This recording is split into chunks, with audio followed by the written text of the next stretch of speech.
Ruslan. I create video games. Oh, heck yeah. That's sick, dude. That's like every like middle schooler's job is like, oh, I want to work on video games. That's rad. I'm sorry, go ahead. I didn't mean to cut you off.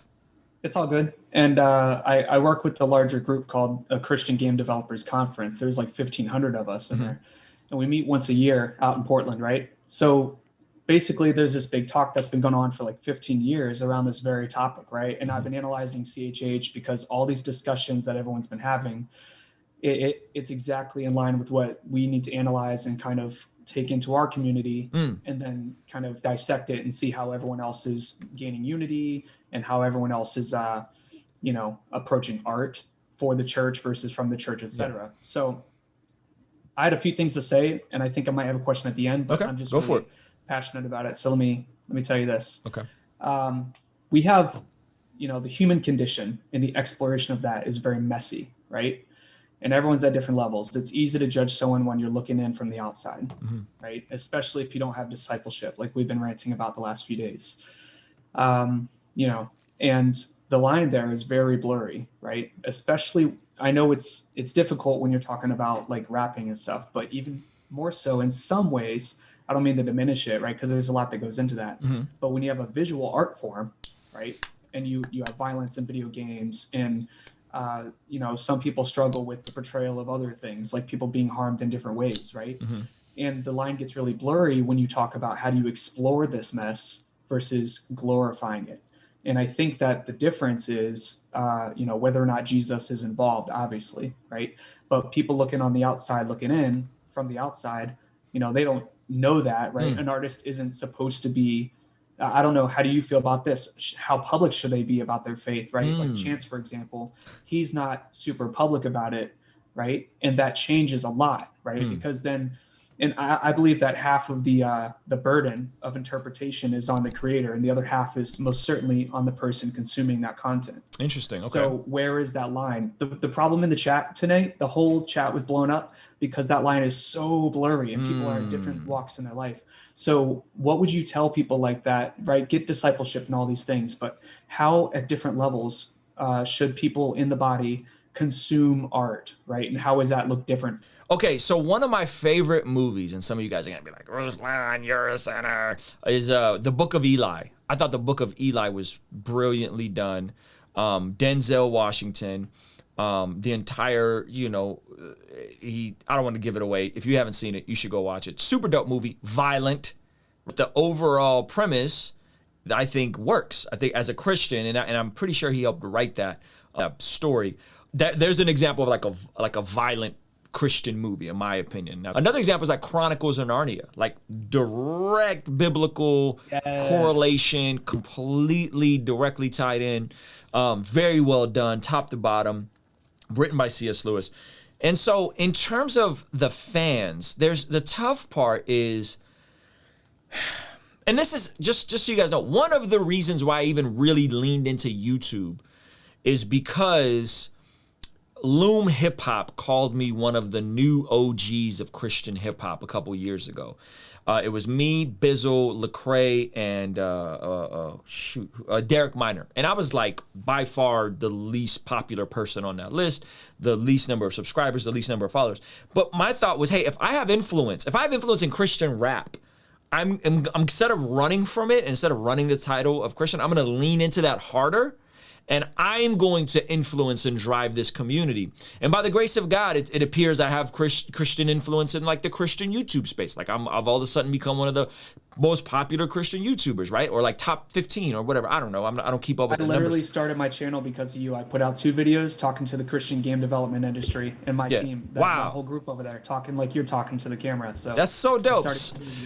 And so with that, my heart is like, Christians are so divided within the context of denominations, just segregation till this day, right? Like there's a definitely different, those folks that are in the black church, and Chance and Kirk actually get into that, have a vastly different experience than folks that are in the evangelical church. So there's such a wide spectrum of views, such a wide spectrum interpretation of secondary issues. And my heart is like, hey, if God's going to give me any bit of influence, let me take that in charge and at least help people think biblically about these things, help people think critically about these things, and ultimately push people back into some degree of relationships and some degree of community, because in community is when you are challenged, right? When you say something hypocritical, in your own head, you may not know it's silly. Like in your own head, you may think that you are so righteous for judging Chance the Rapper,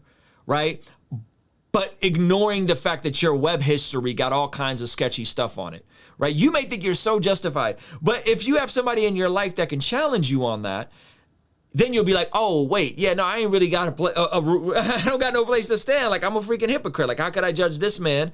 And I'm sitting here. And so right now, there's obviously virtual community happening. We're consuming different voices. But I hope that people will get back into discipleship, like you said, community relationship, because I'm way less critical of people when I'm aware of my own sin and I have accountability in my life.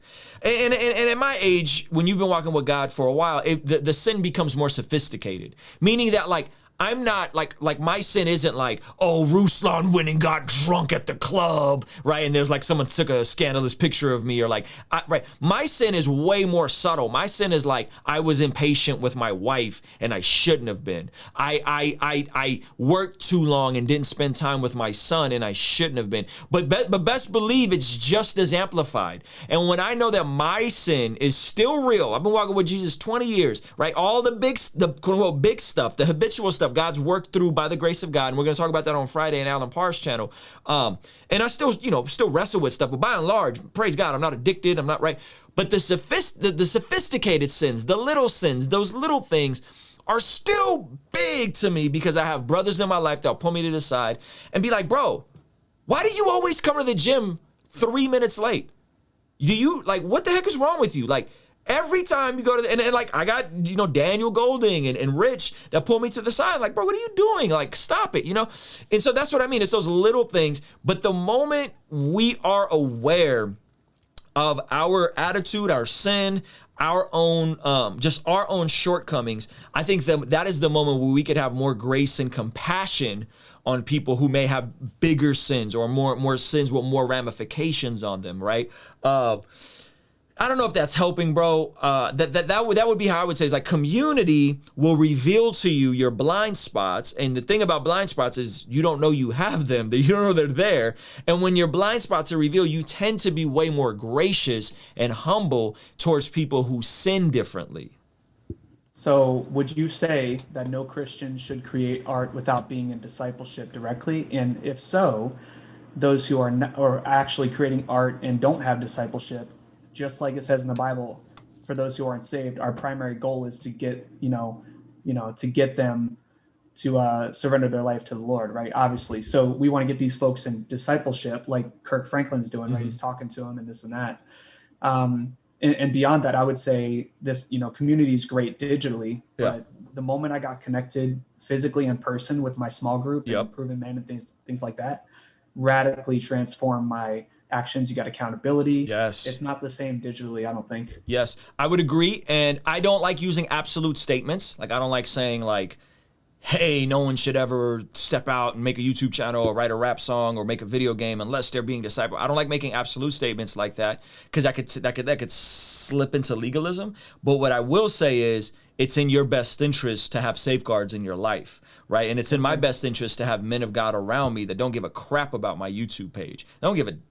They don't care. Like, the folks in my life, like, literally don't care. They'll be like, oh, that's cool. Something happened. That's dope. But by and large, they're not sitting there stunting like Ruslan cracked this number of subscribers. They're like, bro, how are you and your wife doing? She's 7 months pregnant. How's she feeling? Are you taking your wife out on walks? How are you doing with that? Like, those are the questions I get, like, on a regular, you know what I mean? And so, I don't like using absolute statements, but I will say we should be making, if you're Christian, I do believe that you should be in some type of local fellowship, in some type of local community. I understand that it's difficult right now with the pandemic. I understand that not everybody lives in a place where there's maybe a healthy biblical church, right? Some of you guys live in the mountains of Montana and you're just watching this on like dial-up internet. I get it, right? But generally speaking, I would say yes. When I say make music from the church, make video games, make art from the church, I mean from some type of local congregation of people that know you, people that you know, and people that ultimately can help you see those blind spots so that you're just a better human. Like, you're just a better follower of Jesus, right? Like someone that can rebuke you, someone that can correct you. And it's not saying you have to. That's not what I'm saying, right, Michael? I'm not saying you have to. I'm saying you get to. Fellowship is you get to. Local church is you get to. Discipleship is you get to. Some of that is done remotely, right? Like I got like Ray Rock. Like Ray Rock calls me, asks me hard questions. He's in Florida. We do it over FaceTime, right? But he's an amazing man of God in my life. Nick D will call me, right? Amazing man of God. So sometimes that for me is remotely, but the folks regularly, man, are just helpful. So does that answer your question, Mike? I think that's a really good question, and I love that you drove it back home to the point of fellowship and community. Shout out to O'Dane, who's in the live stream. If you're near New York, I don't think they're meeting right now, but O'Dane does a fire creative gathering on Saturday nights called Theology in the Bronx. And so what I'm gonna do is I'm gonna work on creating like a network of like just different ministries around the country that folks can hopefully get plugged into. Not perfect ministries, not ministries, that I agree with on everything, but by and large, just places people can get plugged into and be known. Joshua the king came down and bore it all. Yeah, conversations front of the fireplace. All of my mistakes out of I erase. Wanna operate at a higher pace. Birth pains causing the body to dilate on a first name basis with the worst pain facing.